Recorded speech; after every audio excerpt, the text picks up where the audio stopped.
चलिए, कोर्शियन मीन्स समझने की कोशिश कर रहे हैं। कोर्शियन गुजरातीમાં કહેવાય બળજબરી, બળનો ઉપયોગ કરવો। चलिए, तो coercion means forcibly compelling a person to enter into a contract. The consent of the party is obtained by use of force or under a threat. Coercion implies committing or threatening to commit some act which is contrary to law. ये हो गया meaning. अब समझते हैं सरल भाषा में। Coercion क्या है सर? एक बंदे के ऊपर फोर्स का उपयोग करके उस पे कंपल्शन डाला जा रहा है कि तुझे मेरे साथ कॉन्ट्रैक्ट करना ही होगा। Forcibly compelling a person to enter into contract, यानी फोर्स करके उस पे कंपल्शन डाला जा रहा है, दबाव डाला जा रहा है कि तुझे मेरे साथ कॉन्ट्रैक्ट करना ही पड़ेगा। The consent of the party is obtain by use of force. और कैसे कंसेंट लिया जा रहा है? कबूल है। सामने वाला कब बोलेगा हाँ मैं अपनी प्रॉपर्टी तुझे बेच रहा हूं? कब बोलेगा? जब उस पे दबाव होगा। यूज ऑफ फोर्स, कैसा force? Physical force, gun point. अभी हमने एग्जांपल देखा था गन पॉइंट पे, यानी आपके सिर के ऊपर कोई बंदूक रख दे और कह दे कि चल अपनी प्रॉपर्टी मुझे बेच दे, चल साइन कर इस डॉक्यूमेंट के ऊपर, तो हम क्या करेंगे? जान है तो जान है भाई, ले ले। तो वहां यूज ऑफ फोर्स किया जा रहा है, यहां आपको धमकी दी जा रही है, under a threat. Under a threat का मतलब क्या है? धमकी देना। कोई आपको धमकी दे रहा हो, जान से मार दूंगा तुझे अगर तूने साइन नहीं की तो ऐसी धमकी हो सकती है। तो धमकी की वजह से भी आप क्या करोगे सर? दबाव में या धमकी की वजह से आप अपना कंसेंट दे दोगे। कंसेंट कैसे दे रहे हैं सर? दबाव में, तो वो कोर्शन माना जाएगा, उसे हम कोर्शन मानते हैं। यूज ऑफ फोर्स दूसरा नाम है उसका। फिजिकल फोर्स का उपयोग किया जाता है। तो कोर्शन अल्टीमेटली यहां तो ऐसा काम कर दिया है, किसी को मारा है। कमिटिंग का मतलब क्या है? किसी को मार दिया है, मारा है, मार दिया है, या धमकी दे रहे हैं मारने की, थ्रेटनिंग टू कमिट। वैसा एक्ट जो एक्ट लॉ में मना किया गया है, ऐसा एक्ट कर रहा है जो एक्ट उसे नहीं करना चाहिए, कानून को अपने हाथ में ले रहा है, यूं समझ लीजिए। कॉन्ट्ररी टू लॉ है, अपोज टू लॉ है। कायदा भी मना कर रहा है, लॉ भी मना कर रहा है, कानून भी मना कर रहा है कि आपने वैसा एक्ट नहीं करना चाहिए, फिर भी कितने लोग करते हैं, मारते हैं, मारने की धमकी होती है, मर्डर वगैरह, ये वो सारी चीजें इसके अंदर आ जाती है सर। एग्जाम्पल देखते हैं। Sweetie beats Sonu. Sweetie beats Sonu and compels to sell his iPhone for just ₹1000। क्या कर रही है स्वीटी? सोनू को मार रही है। स्वीटी भी ऐसी हो गई है, स्वीटी जो है सोनू को मार रही है। बीट्स का मतलब क्या होता है समझ में आना चाहिए, कुछ लोगों को जनकार बीट्स लग रहा होगा। मारना बीट्स का मतलब, और उस पे दबाव डाल के उसको कह रही है कंपलसरी तू अपना आईफोन मुझे 1000 में बेच दे, मफत ना भावे मांगे से। इन दिस केस क्या होगा? Consent of Sonu. इसमें पीड़ित पक्षकार कौन है? पीड़ित, एग्राइड पार्टी, जिसके साथ अन्याय हुआ है, सोनू। सोनू के साथ अन्याय हुआ है, तो कंसेंट कैसे लिया गया? The consent of Sonu is affected by coercion. The consent is not taken freely and the agreement is not valid, contract is not valid, it is a voidable contract, it is a voidable contract if it is affected by coercion. The contract is considered as voidable contract। Types of contract याद होगा तो void, voidable, ये सब आपको मैंने पहले ही कहा है, पढ़ के रखना है, आपको तैयारी करते रहना है। आगे की नहीं तो स्थिति समझ में नहीं आएगी। What is void, what is voidable, what is valid, illegal, unenforceable, पढ़ते रहना दोस्तों। शुरुआत से शुरुआत करनी होगी तो ही आगे ज्यादा समझ में आएगा। चलिए, क्वेश्चन की डेफिनेशन, टेक्निकल बातों पे चलते हैं। क्वेश्चन के अंदर दो ऐसी एक्टिविटी होती है जो हमें बिल्कुल नहीं करनी है, फिर भी बंदा करता है, कानून को अपने हाथ में लेता है, नहीं लेना चाहिए फिर भी लेता है। तो क्या किया जाए इस बंदे का? कुछ नहीं सर, इसे सजाए मौत दी जाती है, ऐसी पोजीशन भी हो सकती है दोस्त। तो चलिए समझते हैं। सेक्शन 15, मैंने पहले कहा क्वेश्चन का कौन सा सेक्शन है सर? सेक्शन 15 है। तो सेक्शन 15 में क्वेश्चन की डेफिनेशन डिस्क्राइब की गई है as per Indian contract act. हम कौन सा एक्ट पढ़ रहे हैं? इंडियन कॉन्ट्रैक्ट एक्ट के हिसाब से उसकी डेफिनेशन दी गई है। तो देखते हैं, इसमें दो ऐसे कांड है जो किए जाएं तो वहां क्वेश्चन है, वो दो कांड समझते हैं। पहला, कमिटिंग और threatening to commit any act forbidden by IPC means Indian penal code. ऐसा एक्ट करना या कर दिया है या करने की धमकी हो, ऐसा act which is strictly prohibited by IPC. Forbidden यानी प्रोहिबिटेड, प्रतिबंध है, ऐसा एक्ट आपने कर दिया है जो एक्ट नहीं करना चाहिए, जिस पे प्रतिबंध है। कायदे से, कानून से प्रतिबंध है। कौन सा कानून? आईपीसी, इंडियन पिनल कोड, जिससे हम क्रिमिनल लॉ कहते हैं। क्या कहते हैं? एलएलबी में पूरा सब्जेक्ट आएगा आईपीसी, जिसमें 500 से भी ज्यादा धारा है।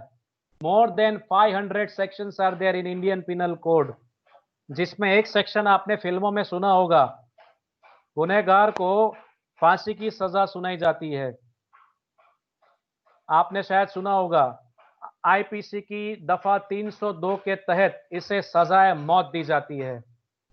इसे तब तक हैंग किया जाए जब तक इसके प्राण न छूट जाए, to be hang till death.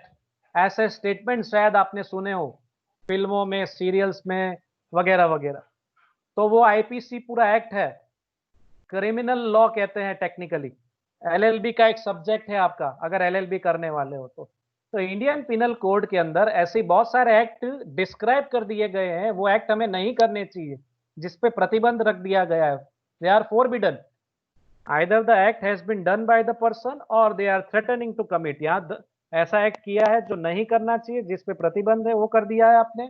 या ऐसा करने के जो जो एक्ट पे प्रतिबंध है वो करने की आप धमकी दे रहे हो, जैसे मर्डर करने की धमकी देना, सर वो स्ट्रिक्टली प्रोहिबिटेड है आईपीसी। अगर मर्डर करते हैं किसी का तो सेक्शन 302 के तहत उसको सजा मिल सकती है। क्या सजा मिल सकती है? सजा है मौत की सजा मिल सकती है, डेथ सेंटेंस मिल सकता है उसे सजा में। तो इन सब चीजों का ध्यान रखना है। तो यहाँ फिजिकल हार्म पहुंचाने की बात हो रही है एक व्यक्ति को, समझ में आ रहा हो तो here the person is harm. अब आगे जो हम बात करेंगे पॉइंट 2 के अंदर, वहां पर्सन नहीं है, वहां प्रॉपर्टी की बात हो रही है।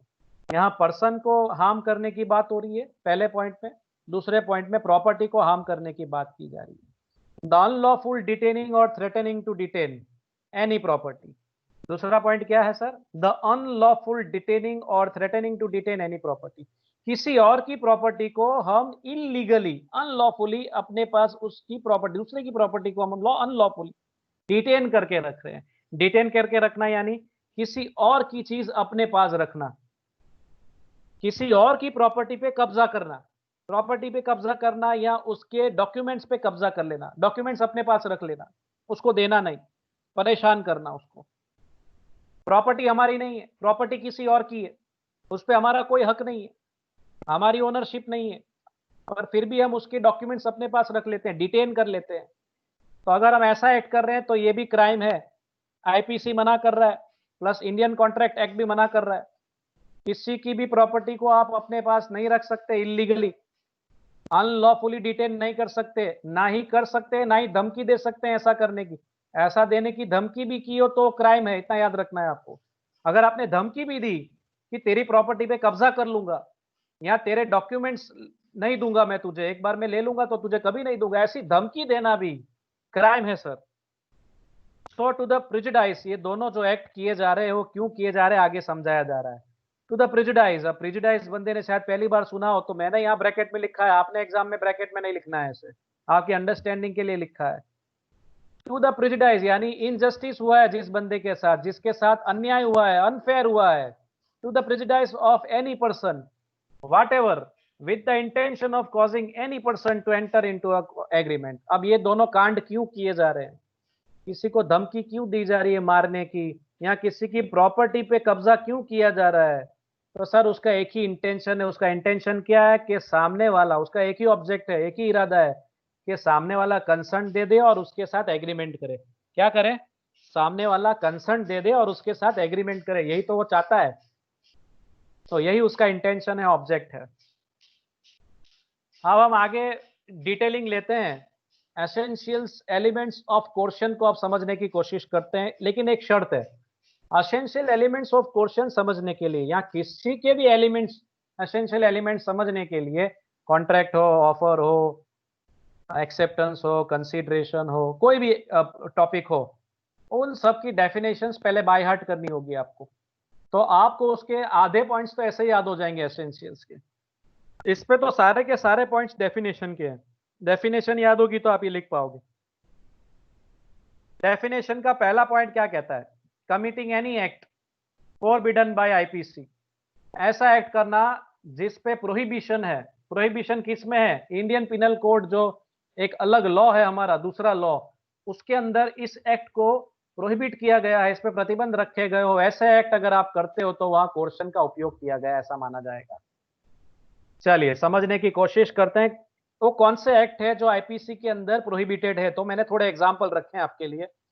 मर्डर करना, करना, मर्डर हो चुका है, मर्डर करना। कमिटिंग का मतलब क्या है? एक बंदे ने दूसरे का मर्डर कर दिया है, कमिटिंग अ मर्डर। किडनैपिंग करना, रेप, डेफेमेशन, डेफेमेशन यानी किसी को बदनाम करना, थ्रेट, थेफ्ट यानी चोरी करना, किसी को हर्ट करना, एक्सेट्रा। ये कुछ एग्जांपल है। This acts are strictly prohibited by IPC. IPC के अंदर, इंडियन पिनल कोड के अंदर इन सब एक्ट को मना किया गया है कि ये एक्ट एक बंदे को नहीं करना चाहिए। इंडियन सिटीजन यानी भारत में जो भी रहता है उन लोगों ने ये काम नहीं करना है। अगर वो ये काम कर रहा है तो वो इसको क्राइम मानेंगे और इसको ऑफेंस माना जाएगा, ऑफेंस माना जाएगा। और इनका सजा का प्रावधान है आईपीसी के अंदर। Special provisions are done for such an act which are committed by the person.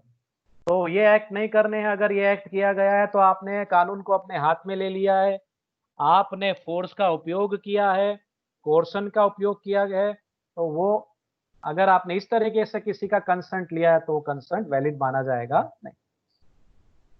अब एक लैंडमार्क केस है रंगनायकम्मा वर्सेस अलवर चेट्टी। फाइनल में भी एक दो बार पूछा गया है, यानी जो केस की डिटेलिंग ज्यादा हो ना, समझ जाना कि वो इंपॉर्टेंट केस है फाइनल के लिए।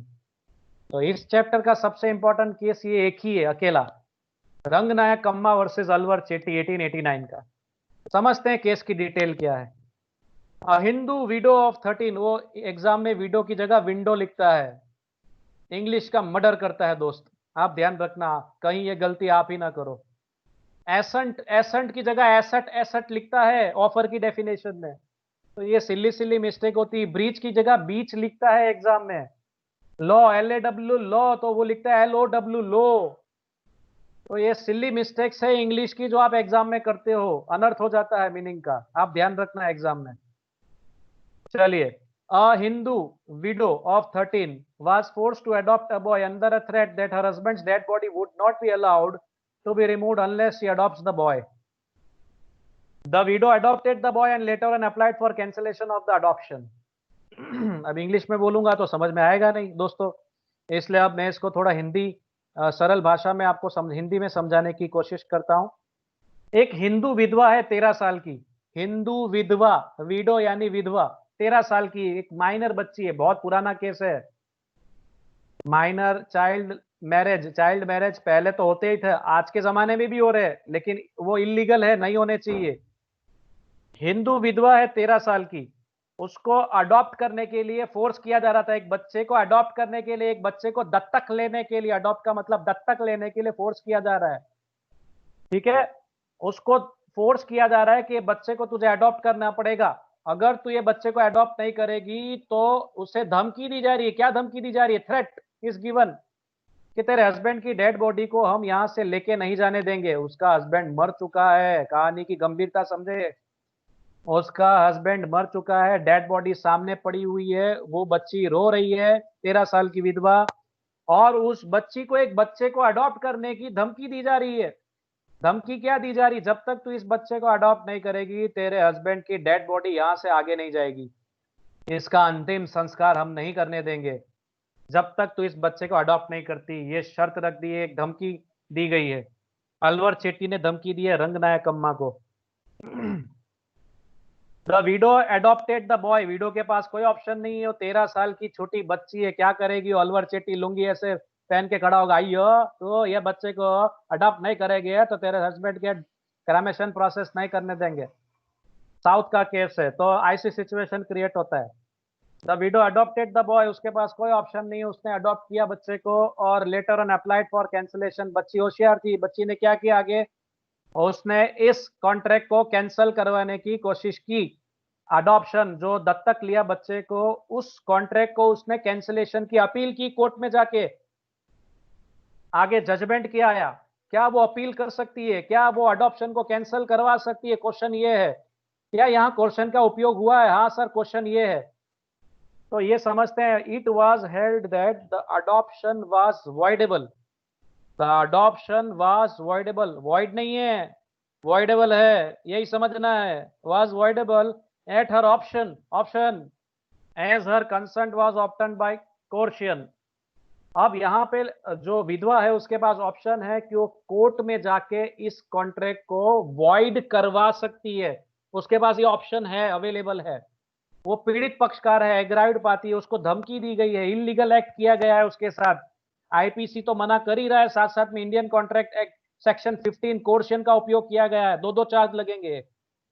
तो ये कॉन्ट्रैक्ट को उसने कैंसिल करवाया कोर्ट में जाके, और किस एंगल से ये कैंसलेशन हुआ, ये अडॉप्शन इनवैलिड माना गया, consent was obtained bye coercion, ये साबित हो जाता है, जजमेंट यही आया। और दूसरा चार्ज क्या था, मेन चार्ज जो लगाया गया वो आईपीसी के हिसाब से था, because preventing the dead body from being removed for cremation is an offence under section 297 of IPC. Cremation क्या होता है, क्रेमेशन का मतलब है अंतिम संस्कार की विधि। अगर किसी के अंतिम संस्कार की विधि करने कोई बंदा अंतिम संस्कार की विधि कर रहा हो, आगे की प्रोसेस करना चाह रहा हो, लेकिन दूसरा बंदा वो नहीं करने दे रहा है, इंटरप्शन कर रहा है, प्रिवेंट कर रहा है, रोक रहा है आपको, टोक रहा है आपको, धमकी दे रहा है, तो ये सब क्राइम है। सेक्शन 297 के हिसाब से इसको क्राइम माना गया। किसी की भी अंतिम संस्कार की विधि में हम इंटरप्शन नहीं डाल सकते हैं जब तक कोई पुख्ता कारण ना हो। कोई पुख्ता कारण हो तो इंटरप्शन हो सकता है कि नहीं पहले इसका पोस्टमार्टम करवाओ, वहां इंटरप्शन ठीक है, पोस्टमार्टम कराओ फिर ही इसका क्रेमेशन प्रोसेस करना है, वो सही है। कोई पुख्ता कारण हो तो ठीक है, लेकिन यहां तो कोई कारण कुछ और है, अडॉप्शन वाला कारण है, तो इलीगल है।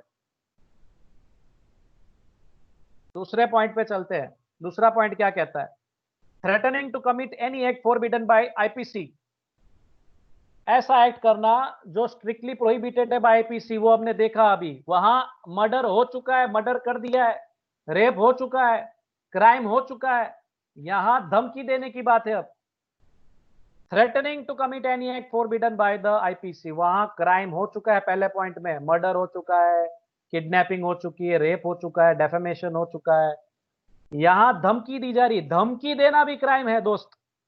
Not only committing but even a threat to commit act such as threat to shoot, जान से मार दूंगा तुझे, धमकी दी है, मर्डर कर दूंगा तेरा, तेरी बच्ची को किडनैप कर लूंगा, ये सब क्या है सर, ये सब क्राइम है, यहां धमकी दी जा रही है। Even a threat to commit an act prohibited by IPC amounts to coercion, उसे कोर्शियन ही माना जाएगा। धमकी देना भी क्राइम है भारत के अंदर, याद रखना, किसी के ऊपर हाथ उठा देना या हाथ उठाने की धमकी क्राइम है, किसी को मारने की धमकी देना क्राइम है, ये सब स्ट्रिक्टली प्रोहिबिटेड है आईपीसी के अंदर, ऐसा एक्ट भी नहीं कर सकते। एग्जाम्पल देखते हैं, हमारी इंडियन क्रिकेट टीम के दो जाबाज खिलाड़ी की बात हो रही है। Virat threatens to shoot Bumrah, Virat threatens to shoot Bumrah if he does not sell his plot of land worth rupees 20 lakhs to him for just rupees 20,000। Virat क्या कर रहा है, बुमराह को धमकी दे रहा है मारने की, शूट करने की, यानी कि गोली से मारने की धमकी दे रहा है। क्या धमकी दे रहा है कि उसका जो जमीन का टुकड़ा है, यानी बुमराह का जो प्रॉपर्टी है, लैंड है, प्लॉट ऑफ लैंड है, जिसकी कीमत 20 लाख रुपए विराट मफत ना भावे मांगे थे, 20,000 में मांग रहा है। अब बुमराह भी क्या करेगा बेचारा, जान है तो जान है, नहीं देगा तो गोली मार देगा। तो बुमराह एग्रीज टू सेल इस प्लॉट ऑफ लैंड, हाँ बोल देता है, दूसरी प्रॉपर्टी मिल जाएगी मैं जिंदा रहूंगा, तो इस दबाव में वो कंसेंट दे देता है। तो यहां जो कंसेंट दिया गया है, the consent of Bumrah has been obtain by coercion, तो यहां फोर्स का उपयोग किया गया है, यहां कंसेंट फ्रीली नहीं लिया गया है, the consent is not taken freely. हमने जो पहले दो पॉइंट कवर किए सर, उसमें पर्सन की बात हो रही थी, किसकी बात हो रही थी, पर्सन की। मर्डर करना पर्सन से जुड़ा हुआ है, फिर किडनैपिंग, डेफेमेशन, बदनक्शी, ये सब जो चीजें हैं, बदनाम करना, एक्सटॉर्शन मांगना किसी व्यक्ति के लिए, ये सब पर्सन से जुड़े हुए क्राइम हैं। अब जो मैं आपसे बात करने जा रहा हूं, प्रॉपर्टी से जुड़े हुए क्राइम की बात कर रहा हूं। तीसरा point, unlawful detaining of any property. ગેરકાયદેસર બીજાની મિલકત પોતાની પાસે રોકી રાખવી, મૂકી રાખવી. અનલોફુલ ડિટેનિંગ ઓફ એની પ્રોપર્ટી, ગેરકાયદેસર રીતે બીજાની મિલકત પોતાની પાસે રોકી રાખવી, મૂકી રાખવી, ये सिचुएशन है. The consent is said to be affected by coercion if a person unlawfully, illegally, गैरकायदेसर રીતે detains the property of another and compels him to enter into a contract. किसी की प्रॉपर्टी को अपने पास जबरदस्ती रख लेना, डिटेन कर देना और सामने वाले को कहना है कि अब मेरे साथ कॉन्ट्रैक्ट कर, कंसेंट दे, हाँ बोल बोल कबूल है, तो ये एक्ट भी इलीगल माना जाएगा. It is a crime.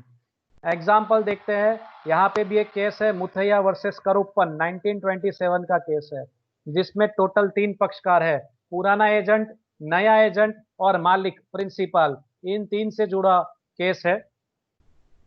पहला खिलाड़ी है एन एजेंट, पुराना agent, refused to hand over the books of accounts of a business to the new agent unless the principal released him from all the liabilities.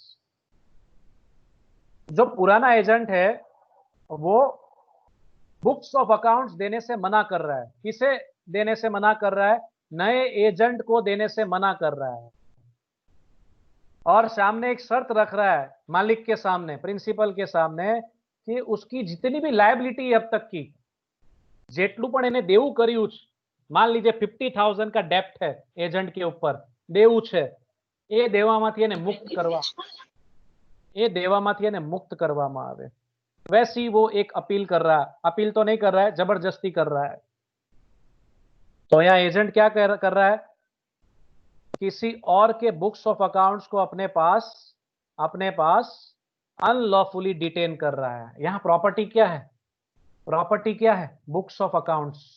Books of accounts यहाँ property मानी जाएगी. Property है किसकी? मालिक कौन है इसका? प्रिंसिपल. प्रिंसिपल की बुक्स ऑफ अकाउंट्स है. प्रिंसिपल की बुक्स ऑफ अकाउंट्स पे एजेंट ने कब्जा कर लिया है. वो एजेंट की नहीं है property. Illegal, unlawful detaining of property का एक्ट है ये, जो इलीगल है. और वो दूसरे बंदे को, जिसकी न्यू अपॉइंटमेंट हुई है, इसको निकाल दिया गया है, पुराने को नए को अपॉइंट किया है, तो नए को बुक्स ऑफ अकाउंट्स नहीं दे रहा है, मना कर रहा है, शर्त रख रहा है, जब तक मेरी जितनी भी लायबिलिटी आप उसमें से मुझे मुक्त नहीं करते, रिलीज नहीं करते हैं, तब तक मैं आपको, ये नए एजेंट को बुक्स ऑफ अकाउंट्स नहीं दूंगा. प्रिंसिपल क्या करेगा? मालिक क्या करेगा? The principal had to give a release deed as demanded. उसने भी वैसा ही किया जैसा उसने डिमांड किया. उसने रिलीज डीड यानी उसको हर जवाबदारी में से मुक्त किया. तो क्या ये जो दबाव में आके उसने एक रिलीज डीड यानी एक जो डॉक्यूमेंट रेडी किया, क्या वो वैलिड है? नहीं सर, इनवैलिड है. जजमेंट किया, held the release deed was not binding. दोनों पे बंधन करता नहीं है, दोनों को लागू नहीं होता है, ये कॉन्ट्रैक्ट वैलिड नहीं है. Because the consent of the principal was obtained under coercion. किसी की प्रॉपर्टी को जब्त करके अगर आप कोई कॉन्ट्रैक्ट करते हो, दबाव डाला जा रहा है ऐसा माना जाता है, फिजिकल फोर्स का उपयोग किया जा रहा है ऐसा माना जाएगा. तो ये भी एक तरीके से क्राइम है, इलीगल है, कोर्शन का उपयोग हुआ है ऐसा माना जाएगा. दूसरा point, threatening to detain any property unlawfully. पहले में वहां प्रॉपर्टी डिटेन कर दिया. पॉइंट नंबर 3 में क्या था? प्रॉपर्टी डिटेन कर ली है, प्रॉपर्टी अपने कब्जे में ले ली है, प्रॉपर्टी पे कब्जा कर लिया है, यहां धमकी दी जा रही है. सिर्फ चौथे में क्या है? धमकी दी जा रही है, threatening to detain any property unlawfully, तो वो भी क्राइम है, अमाउंट्स टू कोर्शियन. पांचवा पॉइंट, intention of causing any person to enter into a contract.